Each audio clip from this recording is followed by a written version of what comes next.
Le Club Imo Radio J vous est présenté avec le concours de 123loger.com, votre partenaire pour louer un logement. 123loger.com, l'immobilier dans le bon sens. 123loger.com.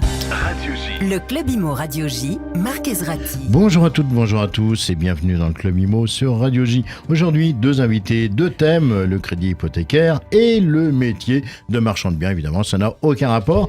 Je reçois aujourd'hui Véronique Bougardier, fondatrice, présidente du cabinet Bougardier, et Yoni Bechbaum, qui est le fondateur de MDB Academy, une école qui a déjà formé plus de 3000 personnes à ce métier de marchand de biens. Alors, pour l'instant, pour commencer, on va parler crédit hypothécaire. On va essayer de parler plus largement de crédit. On va tenter de comprendre un paradoxe qui laisse un peu tout le monde perplexe. Les taux baissent, les banques rouvrent les robinets et pourtant, le crédit ne repart pas. Pour en parler, Véronique Bougardier, vous êtes une experte reconnue qui connaît le terrain, les règles, notamment du Haut Conseil de stabilité financière, et les solutions alternatives mieux que personne. Bonjour à vous. Bonjour. Alors, cabinet Bougardier, déjà pour le présenter, qui êtes-vous? Comment ce cabinet est né? Qu'est-ce que vous proposez à ceux et celles qui nous écoutent aujourd'hui? Le cabinet, il est né par l'association avec une personne qui avait mis en place un cabinet de courtage en crédit il y a plus de 50 ans, avec lequel je me suis associée. Et ensuite, j'ai volé mes propres ailes en 2000. Donc, ça fait plus de 25 ans que le cabinet Bougardier existe.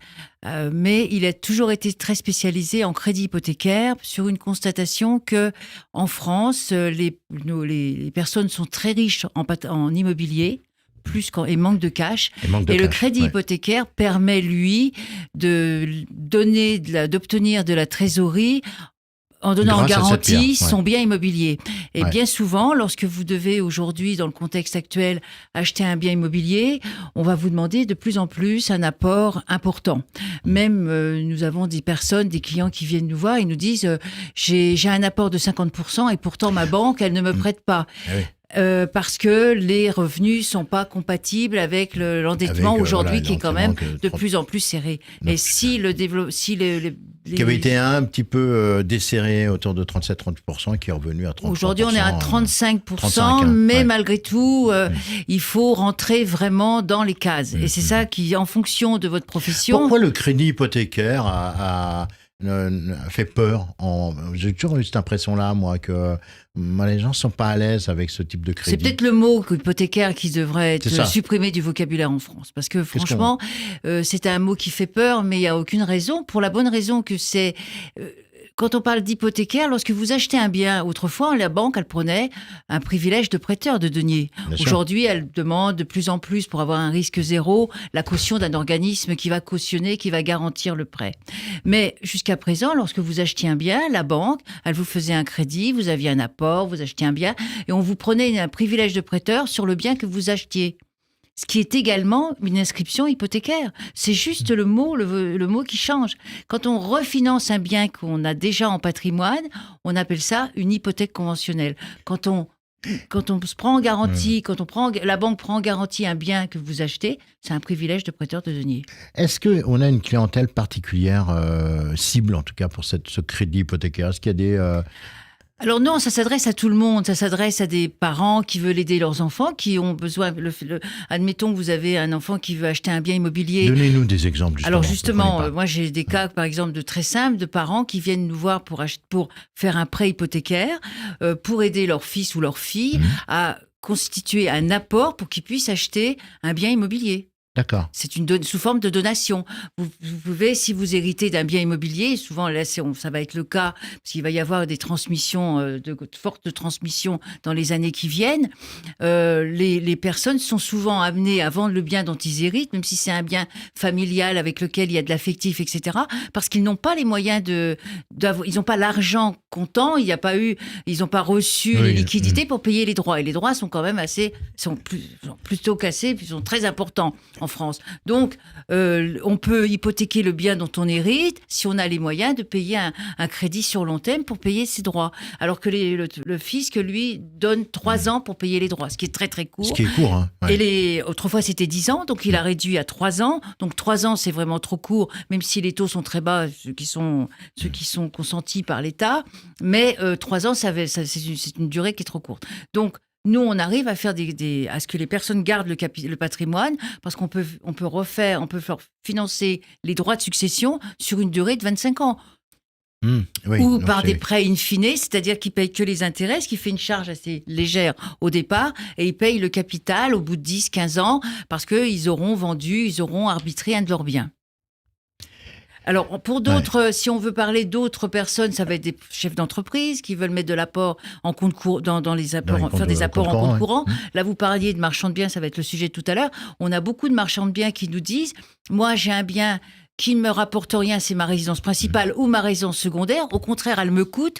En revanche, je donne en garantie ces biens-là pour disposer de trésorerie, de mettre dans mon activité de marchand de biens, faire un apport en compte courant dans ma société de marchand de biens pour pouvoir avoir les liquidités pour saisir des opportunités. Et ce qui va être le fruit de leur activité. Ce qui est l'essence même de leur activité, c'est d'avoir des liquidités et saisir les bonnes opportunités. Les crédits hypothécaires, ils sont soumis au même taux que les crédits classiques. Alors, le crédit hypothécaire, on est soumis aux taux légaux français. Hein. Il y a pas 50... Il y a les taux qui sont attraits à l'immobilier, le professionnel et trop de trésorerie. Souvent, le crédit hypothécaire, il a un objet de prêt qui est une trésorerie.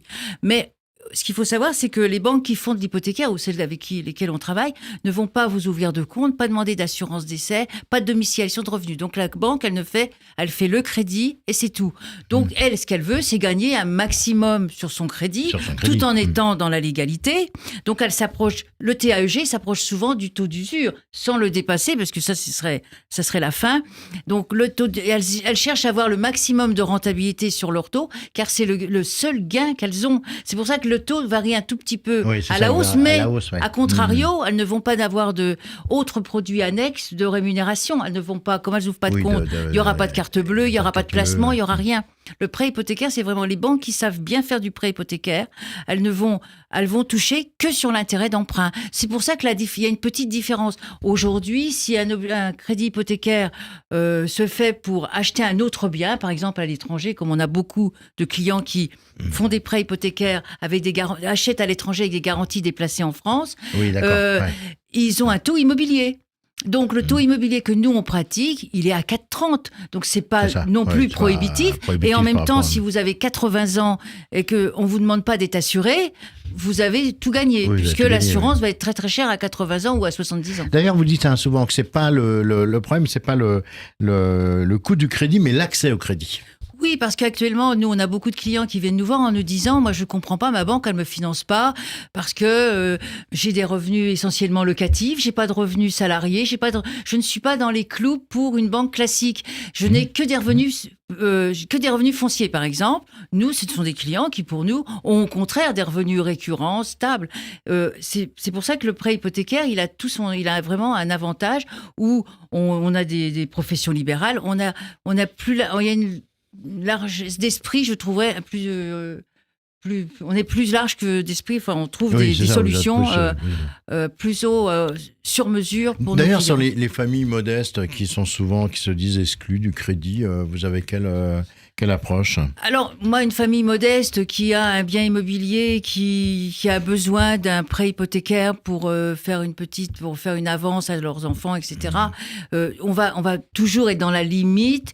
On va travailler déjà sur le reste à vivre et pas sur les 35%. Toujours. Oui, donc ça permet de donner un peu plus de financement. Ça, c'est un atout. Mais il faudra toujours quand même que ces familles modestes, elles aient un bien immobilier et un revenu qui leur permette de payer l'échéance sans les mettre en danger. Parce qu'on n'est pas là pour mettre en danger le bien immobilier qu'on prend en garantie. Surtout pas. C'est-à-dire que vous avez dans votre cabinet, dans les cabinets comme le vôtre, vous avez une notion de conseil, d'accompagnement qui est extrêmement importante. C'est ce que j'entends là. Complètement. Du début jusque chez le notaire, on accompagne les clients. On les laisse pas, on les accompagne. On est là pour les mettre en garde. On est là pour ne pas monter le dossier si on trouve que c'est risqué pour eux et s'il vaut mieux qu'ils vendent plutôt que de faire un prêt hypothécaire.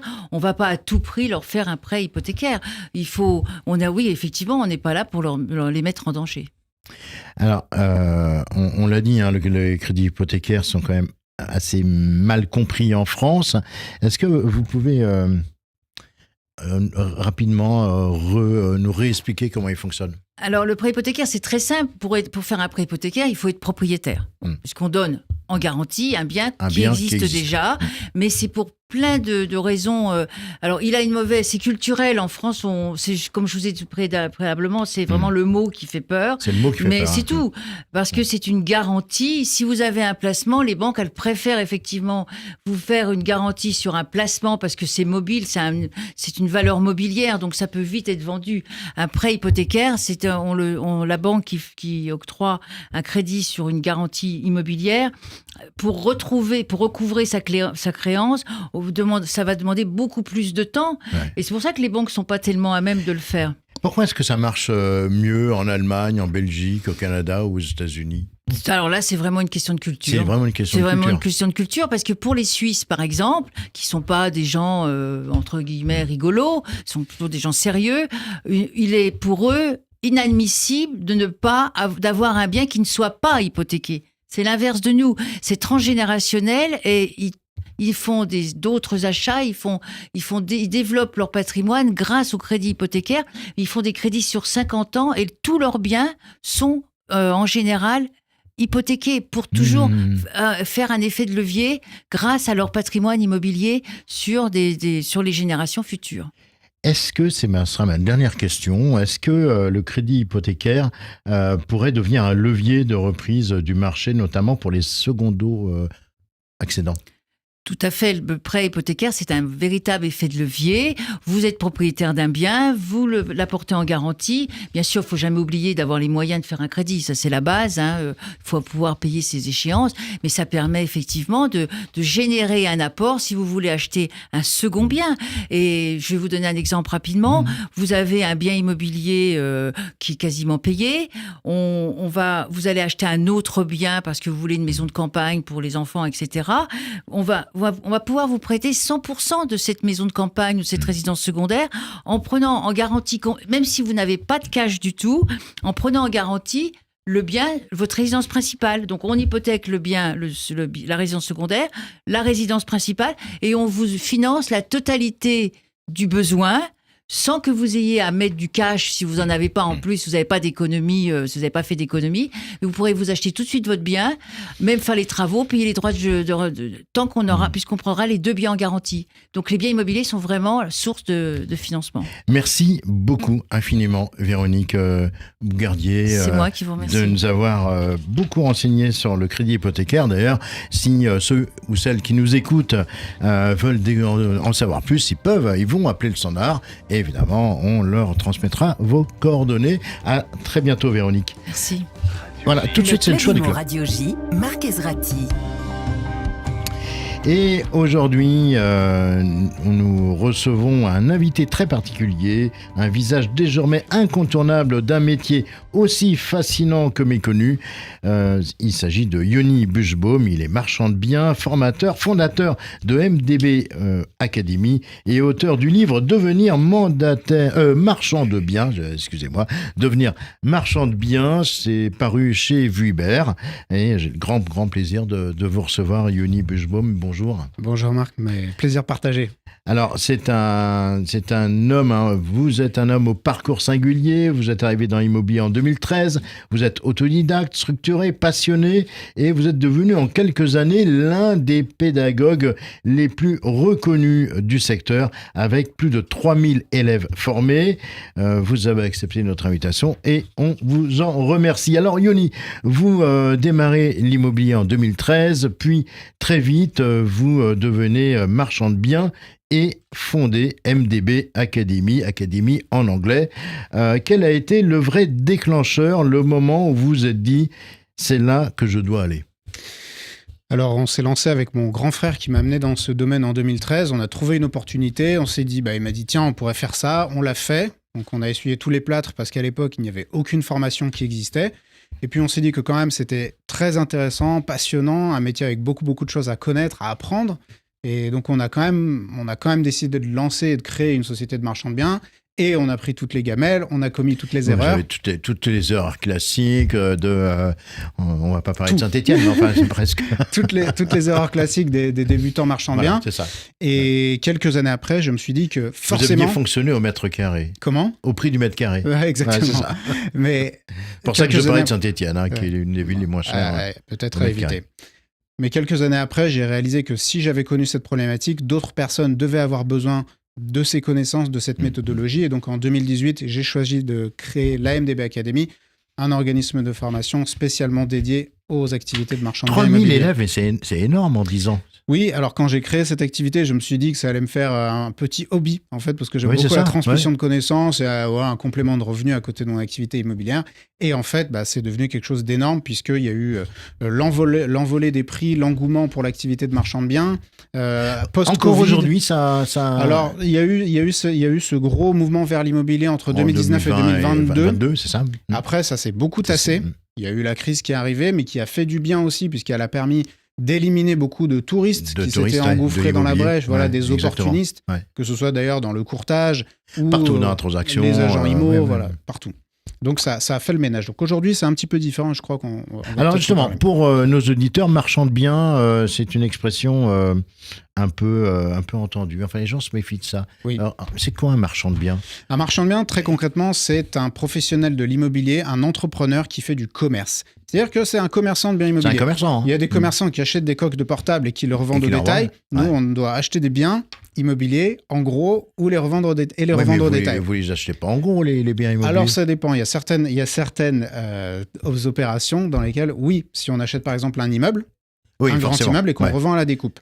Mais concrètement, un marchand de biens, c'est quelqu'un qui doit apporter de la valeur entre l'acquisition et la revente. C'est quelqu'un qui doit trouver des problèmes dans lesquels les petits investisseurs et les particuliers ne veulent pas aller, et il est prêt à y aller, il est prêt à solutionner ces problèmes, et il se fait rémunérer pour ça. Alors, dans votre bouquin, vous le signalez, l'opération commence vraiment le jour où le financement est accepté. Oui. Quels sont les pièges financiers à éviter ? Alors, les pièges financiers sont vraiment nombreux, et souvent... Ce qu'on va constater, c'est assez récurrent. Et surtout lors de la première opération. Alors déjà, c'est les personnes qui se présentent trop tôt auprès des banques ou trop tard. C'est-à-dire qu'elles vont voir leur banquier lambda et elles vont dire est-ce que vous me prêtez pour faire une opération de marchand ? Et là, le banquier lambda, il ne sait pas faire, c'est trop tôt, il dit non. Ça. Même si c'est le bon banquier, il va dire elle est où votre opération ? Et là, il va dire non, mais c'est une opération potentielle que je vais faire un jour. Il dit non, revenez voir quand vous aurez une opération. Donc c'est ou trop tôt ou trop tard. Ensuite, ils peuvent aller voir le mauvais interlocuteur, c'est-à-dire le banquier du coin qui aujourd'hui, sans viser personne, se retrouve à vendre des assurances et des téléphones portables, mais il ne sait plus tellement faire des opérations complexes. Il peut aussi y avoir la problématique d'opérations qui sont mal ficelées, d'opérations qui sont pas assez rentables ou d'opérations qui sont mal présentées aux banquiers. Et puis, il peut y avoir l'ensemble des erreurs. C'est-à-dire qu'en général, on constate que les personnes mal informées font toutes les erreurs. Et après, elles se disent « Ah, mais zut, on ne finance pas les marchands de biens », ce qui est parfaitement faux. Bon, alors on l'a dit, votre centre de formation MDB Academy, c'est plus de 3000 élèves formés. C'est quoi le profil ? C'est des professionnels aguerris, des débutants ? Le profil est plutôt hétérogène. On a d'abord une catégorie de personnes qui viennent des professions un peu immobilières. Donc on peut avoir des artisans, des agents IMO, des diagnostiqueurs, voire même des notaires. On a reçu des notaires dans nos formations. Donc là, c'est des personnes qui gravitent un peu autour de l'immobilier et souhaitent développer une activité de marchand de biens en parallèle. Et on a aussi d'autres personnes qui ont effectivement fait des achats sur leur résidence principale, des petits investissements locatifs et qui se disent « tiens, ça m'intéresse ». Et on a beaucoup de gens qui ont entre 35 et 45 ans et qui réalisent que le rêve qu'on leur a vendu de « fais des études et un bon job et tu réussiras et tu seras heureux » est un mensonge total. Un mensonge total. Ouais. Et ils se disent en fait, zut, j'ai 40 ans, je vois pas grandir mes gamins, je travaille dans un grand groupe, je me fais presser comme un citron et je m'ennuie. Alors on l'a dit, le métier est passionnant, mais par contre il est très exigeant. Urbanisme, TVA, normes, assurance, fiscalité. Comment est-ce que vous accompagnez vos élèves pour les aider à naviguer dans cet environnement normatif, juridique très lourd? On s'entoure d'experts. C'est-à-dire qu'on ne peut pas être expert en tout et le marchand de biens, il doit s'y connaître dans énormément de domaines, ce qui fait la complexité, mais aussi la richesse de ce métier. Malheureusement, comme on ne peut pas s'y connaître en tout et être spécialiste en tout, nous sommes entourés de professionnels, donc notaires, experts comptables, juristes, diagnostiqueurs, avocats, marchands de biens extrêmement expérimentés. Et on dispense des programmes qui sont en ligne ou en présentiel pour les personnes qui souhaitent acquérir les bonnes bases pour aller trouver les opérations. Combien de temps ça dure, vos formations? Pour les personnes qui viennent en présentiel, ça dure 4 jours. C'est vraiment intense. Il faut venir en bonne forme. Ouais. En général, les gens repartent le dimanche, ils dorment bien. Ils sont fatigués. Ils dorment bien. Et les formations en ligne, on en a plusieurs, mais elles durent à peu près une trentaine d'heures de vidéos en ligne chacune. Et après, on a un accompagnement dans la durée. Alors aujourd'hui, on le sait, le marché immobilier est chahuté. Les prix évoluent différemment selon les territoires. Les banques sont plus sélectives. Comment est-ce que les marchands de biens peuvent rester agiles et performants dans un contexte aussi mouvant? Alors le contexte, il est mouvant, mais il n'est pas nécessairement catastrophique. Et aujourd'hui, donc on n'est plus en 2019 où il suffisait d'acheter un bien à peu près dans des conditions correctes et puis le revendre 1 an et demi après pour dégager une marge. Ça, c'est terminé. Aujourd'hui, un marchand de biens, il doit être agile et surtout, il doit être extrêmement professionnel. Il doit être sensible à la demande du public, qui est aussi très mouvante. Et également, il doit faire attention à des sujets de financement. On a parlé de financement juste avant avec Véronique, mais le financement des acquéreurs, qui aujourd'hui impacte de manière indirecte les marchands. S'ils n'ont pas d'acquéreurs, ils ne peuvent pas revendre. On a des sujets de contraintes réglementaires, avec des maires qui sont plus ou moins collaboratifs. Et donc, c'est compliqué. On a les réglementations en manière de performance. Bref, Yoni, c'est complexe. Rapidement, dans votre livre, vous détaillez plusieurs types d'opérations, division, rénovation, découpe. Pour un débutant, vous conseillerez quoi? Le débutant va plutôt vers la petite rénovation, mais je les mets en garde là-dessus parce que les opérations qui paraissent les plus simples ne le sont pas nécessairement parce que on se retrouve avec beaucoup de concurrence. C'est difficile de faire une marge en dessous de 300 000 €. C'est difficile de se faire financer une opération qui est en dessous de 200-300 000 €. Donc moi, je conseille plutôt d'aller sur des opérations un peu plus complexes, mais pourvu bien sûr qu'on ait le bagage théorique pour pouvoir les réaliser sans essuyer de gros soucis. Une dernière question pour vous, rapidement. À celles et ceux qui nous écoutent aujourd'hui sur Radio J et qui hésitent, qui se renseignent, qui veulent peut-être se lancer, quel est le conseil ultime que vous donneriez aujourd'hui dans un marché aussi exigeant? Le conseil que je pourrais vous donner, c'est lancez-vous. Si vous avez une petite voix dans votre tête qui vous dit que vous avez envie d'y aller, n'attendez pas de vous retrouver à 75 ans en maison de retraite et à vous dire « Ah bah zut, j'aurais dû faire. » à quoi aurait pu ressembler ma vie si seulement je m'étais lancé? Le risque n'est pas si énorme que vous l'imaginez, c'est pas aussi risqué que vous l'imaginez, donc apprenez, formez-vous et lancez-vous, tentez votre chance. Qu'est-ce que vous avez à perdre? Merci beaucoup, Yoni Buschbaum, d'avoir fait le détour par les studios de Radio J aujourd'hui. Merci pour votre clarté, votre pédagogie. Et on rappelle votre livre « Devenir marchand de biens », c'est paru aux éditions Vuibert. Voilà, le Club Imo, c'est terminé pour aujourd'hui. Je vous retrouve avec grand plaisir demain à 16h05, toujours sur Radio J. Et d'ici là, très belle fin de journée à toutes et à tous. Le Club Imo Radio J vous a été présenté par 123loger.com. Sur 123loger.com, les locataires postent leur profil et ensuite, ce sont les propriétaires qui prennent contact avec eux. 123loger.com, l'immobilier dans le bon sens. 123loger.com.